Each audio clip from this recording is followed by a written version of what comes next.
I slam my gavel down. By Krishna's mercy. Tam padmavaktam daityendra kadachit strivritah khala. Balam gurugrihayatam dadarsha swayathekshanam. Grihitva tu kare putram pattika ya sushobhana. Murdhni chakrankita patti Krishna namankita darat. Quote, Shri Hari, who is the Lord of the demigods, who is worshipped by the people of the world, for benefiting the moving and non-moving beings of the world, took that dreadful form through his own energy and tore apart Hiranyakashipu, who caused suffering to so many, with his nails. Narasimha Purana 44:43. Listen, perhaps I am more vulnerable in this area than others. I tend to have a soft spot for the law. I don't know when it started. Perhaps during childhood, when I would watch those old crime shows on television, the ones in black and white. I never took sides. I always wanted to see how the trial went. I pretended to be on either side, supporting the plaintiff or the defendant. What argument would I give? What questions would I ask the witnesses? This is all to say that I am absolutely appalled at the state of the judiciary these days. All across the world, they are openly corrupt. Forget about bias. They flew past that guardrail a long time ago. These people wear black robes, but they are more partisan than your slimy politician. They put innocent people in jail. They make ridiculous rulings. They do not even reference the law in any of their opinions. Just what is going on? I would take pride in my impartiality. It is part of what makes a gentleman. You should be sober and consider every viewpoint. You should deliberate. I shudder to think what will happen to these people. If the innocent trust you to be fair and truthful, you have an obligation to live up to a higher standard. If you fail to live up to that standard, there will be consequences. I can assure you that. These people don't seem to think so. They think they are above the law. His Divine Grace A.C. Bhaktivedanta Swami Prabhupada explains that Dharma is the law of God. In this respect, it can never be created, neither can be altered, eliminated, or fully suppressed. It is said that in this dark age of Kali, marked by the rampant quarrel and hypocrisy, Dharma is on its last leg. The first three have been broken. A hint of honesty remains, and even then only when it is convenient. Nevertheless, Dharma as a principle, as a way of life, as an essential characteristic never changes. That is why religion in the true definition is Sanatana Dharma. A person may temporarily rise to power. They may become the most prominent person. Everybody knows their name. In whichever room they enter, they get attention. In whichever direction they turn, there are people to listen, to obey, and to carry out orders. This was the case with the infamous leader of the Daityas. His name was Hiranyakashipu, referencing the highest ideals of the atheist class.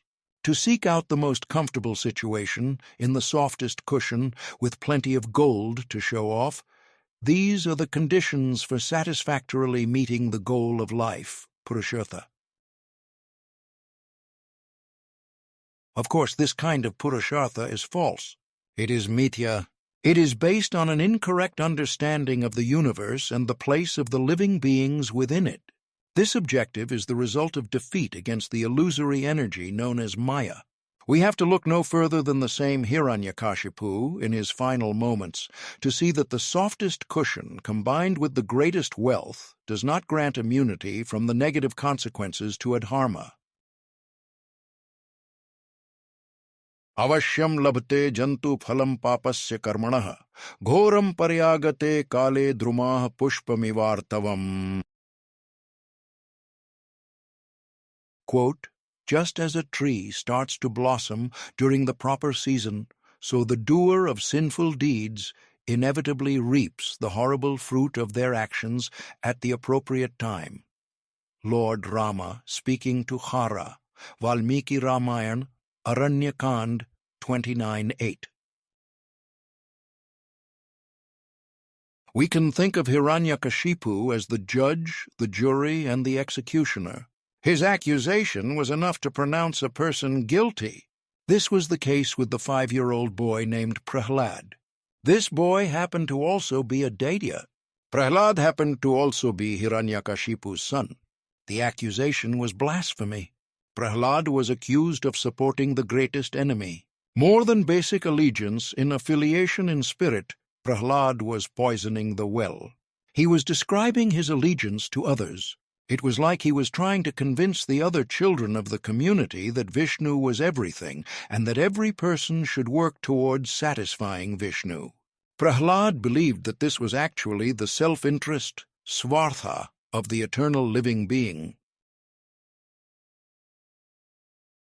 Na te vidu, swartha gati hi Vishnu, durashaya ye bahirarthamanin, andha yathandhay rupaniyamana, stepi shatantraya murudamni baddha. Quote, persons who are strongly entrapped by the consciousness of enjoying material life, and who have therefore accepted as their leader or guru a similar blind man attached to external sense objects, cannot understand that the goal of life is to return home, back to Godhead, and engage in the service of Lord Vishnu. As blind men, guided by another blind man, miss the right path and fall into a ditch, materially attached men, led by another materially attached man, are bound by the ropes of fruitive labor, which are made of very strong cords, and they continue again and again in materialistic life, suffering the threefold miseries. Srimad Bhagavatam 7.5.31. If the kingdom of the Daityas was like a courtroom, then Hiranyakashipu was like a crooked judge. He was upset repeatedly. We can picture him slamming his gavel down one time after another as Prahlad manages to give himself parole. Each sentence is equivalent to death. That is the intention. The universe has other plans, apparently. Prahlad survives each attempt.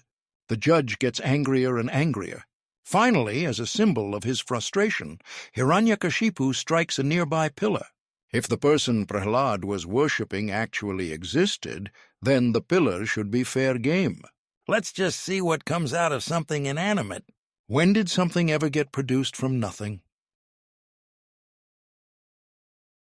In a single series of Sanskrit words, Narasimha Purana describes the conclusion. Vishnu was real. Dharma is real. Prahlad was right. Hiranyakashipu was wrong. The crooked judge finally met his match. Vishnu decided it was time for punishment, for the offending king, for the abusive father, for the terror to the saintly class. Vishnu needed only nails. He appeared in the awe-inspiring, frightening, and simultaneously auspicious vision of nursing. In closing, because he can, gavel to slam. Repeatedly at that, with punishment exact. Though defendant on parole, in this story the hero's role. Nursing finally the truth to show, that crooked judge destiny to know.